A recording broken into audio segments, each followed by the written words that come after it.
জয় গুরু। আমার সমস্ত viewers and followers, তোমাদের সকলকে প্রীতি শুভেচ্ছা অভিনন্দন জানিয়ে আজকে চলে এলাম যারা ক্লাস 11-এ সেকেন্ড সেমিস্টারে অ্যাপিয়ার হতে চাইছো তাদের জন্য একটি গ্রামার নিয়ে। আজকের গ্রামারে নিয়েছি he has a car. He has a car stop, he wishes to sell it. Simple, একে সিম্পল সেন্টেন্সে পরিণত করতে হবে। আছে কিন্তু সিম্পল সেন্টেন্সে সিম্পল দুটো সিম্পল সেন্টেন্স দেওয়া আছে, তাকে আমরা আবার একটা সিম্পল সেন্টেন্সে পরিণত করব। হি হ্যাজ আ কার, তার একটি গাড়ি আছে। হিটা কি সাবজেক্ট, হ্যাজটা কি ভার্ব, এ কারটা কি অবজেক্ট। যে সেন্টেন্সে একটি মাত্র সাবজেক্ট এবং একটি মাত্র ফাইনাইট ভার্ব থাকে, যে সেন্টেন্সে একটি মাত্র সাবজেক্ট এবং একটি মাত্র ফাইনাইট ভার্ব থাকে তাকে বলা হচ্ছে সিম্পল সেন্টেন্স। তাহলে একটা সাবজেক্ট একটা ভার্ব আছে, অতএব এটা হচ্ছে সিম্পল সেন্টেন্স। নিচেরটাই আসি, he wishes to sell it. He হচ্ছে সাবজেক্ট, উইশেস হচ্ছে ভার্ব, টু সেল হচ্ছে ইনফিনিটিভ, ইট হচ্ছে অবজেক্ট। তো হি হচ্ছে সাবজেক্ট, উইশেস হচ্ছে ভার্ব। এখানেও একটি সাবজেক্ট আছে, একটি ফাইনাইট ভার্ব আছে, অর্থাৎ এটা হচ্ছে সিম্পল সেন্টেন্স। আর এই যে টু সেল আছে, সিম্পল সেন্টেন্সের সংজ্ঞা হচ্ছে যে সেন্টেন্সে একটি মাত্র সাবজেক্ট এবং একটি মাত্র ফাইনাইট ভার্ব থাকে তাকে সিম্পল সেন্টেন্স যেমন বলা হয়, আবার বলা হয় এতে এক বা একাধিক নন ফাইনাইট ভার্ব থাকতে পারে, আবার নাও থাকতে পারে।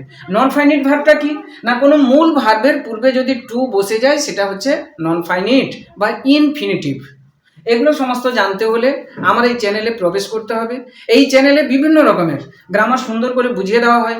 11-এ যারা পরীক্ষা দিতে চলেছ সেকেন্ড সেমিস্টারের জন্য, তাদের জন্য কিছু সাজেস্টিভ কোয়েশ্চেন্স, অর্থাৎ তার উত্তরগুলো কেমন হবে, প্রশ্নগুলির উত্তরও কেমন হবে, ইংরেজি থেকে বাংলা সেগুলোও বুঝিয়ে দিয়েছি। অতএব ফলো করতে পারো। সাজেশন আমার প্রতি বছর লাগে, এবছর যদিও নতুন সিলেবাস, আশা করি এবছরও যা যা করানো হচ্ছে বা আপলোড দেওয়া হয়েছে তার ভিতর থেকে আসবে। আসি উত্তর এবার। হি হ্যাজ এ কার, তার একটা গাড়ি রয়েছে। হি উইশেস টু সেল ইট, সেটিকে বিক্রি করতে চায়। সিম্পল, একে আমরা এক কথায় প্রকাশ করব যেমন ঠিকই, কিন্তু একটা সাবজেক্ট এবং একটা ফাইনাইট ভার্ব যেন থাকে। এই যে নিয়েছি প্রথম উত্তর, দুটো উত্তর নিয়েছি, তার মধ্যে প্রথমেরটা নিয়েছি he wishes to sell his car, তার একটি গাড়ি রয়েছে, সেটিকে বিক্রি করতে চায়। তার মানে কি, he wishes to sell his car. He wishes to sell নিয়েছি, এইখানে ইন্টারেস্টিং বিষয়।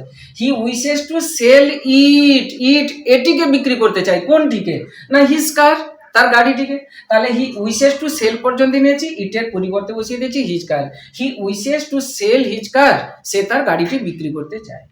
এবার আমি এটা দিয়ে নিব, সবসময় হয় না, এটাতে আসছে হি হ্যাজ আ কার, তার একটা গাড়ি রয়েছে কি না টু সেল, সেটা বিক্রি করার জন্য, অর্থাৎ সে বিক্রি করতে চায়।